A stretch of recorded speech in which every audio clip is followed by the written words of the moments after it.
Discipline. The word itself feels heavy, sharp, almost unforgiving.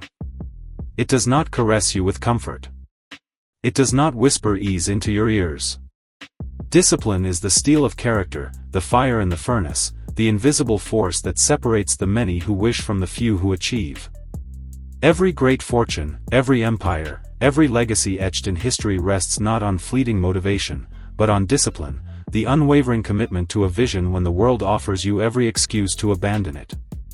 Think of it, Thomas Edison, night after night, his hands blackened by soot, his eyes dimmed by exhaustion, working through more than 10,000 failed attempts before giving the world light. Was it genius alone? No.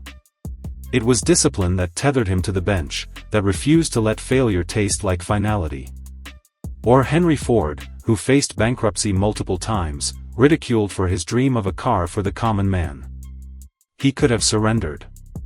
Instead, discipline drove him to keep refining, keep building, keep believing until the assembly line transformed not only his fortune, but the very way humanity moved. Fortune, real fortune, not just money, but the wealth of meaning, the wealth of freedom, the wealth of impact, grows in the soil of discipline.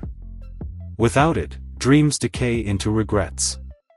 With it, even the smallest seed of ambition can tower into a forest of abundance.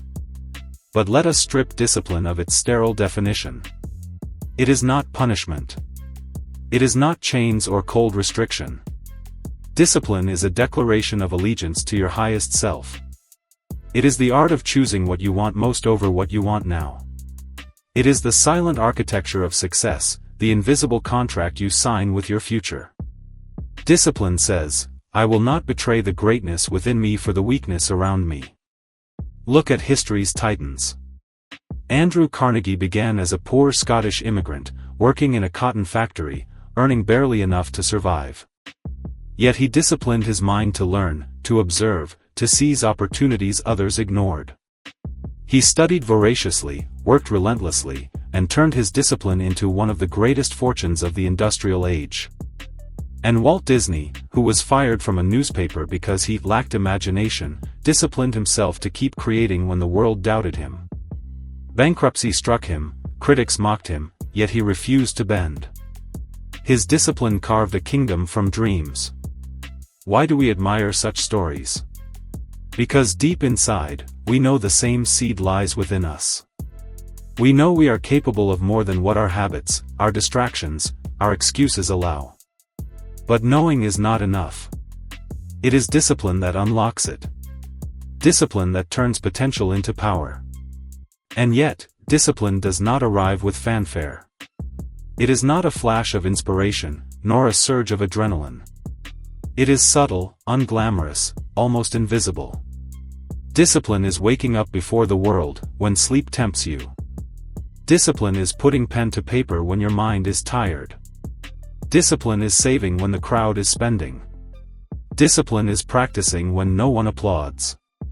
It is the quiet victories, stacked day upon day, that compound into a fortune no setback can steal.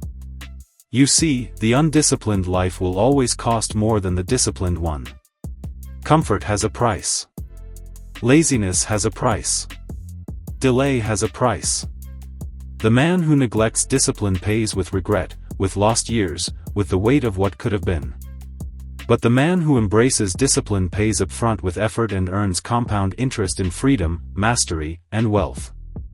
Abraham Lincoln once said, "Discipline is choosing between what you want now and what you want most." And is that not the battle we all face daily? The temptation of the shortcut versus the promise of the summit. The sweetness of indulgence versus the strength of endurance. The world offers distraction, ease, endless entertainment. But discipline whispers, not yet. Not now. Not this. Something greater is coming if you stay the course. Discipline is not about perfection, it is about persistence. Even the strongest stumble. Even the most disciplined falter. But the disciplined rise again, faster, with lessons burned into their character. Resilience is discipline in motion. And in time, what once felt impossible becomes effortless, what once felt heavy becomes light. Discipline builds strength, and strength builds fortune. So the question is not whether you are capable. You are. The question is whether you will accept the cost of discipline or pay the far heavier debt of regret.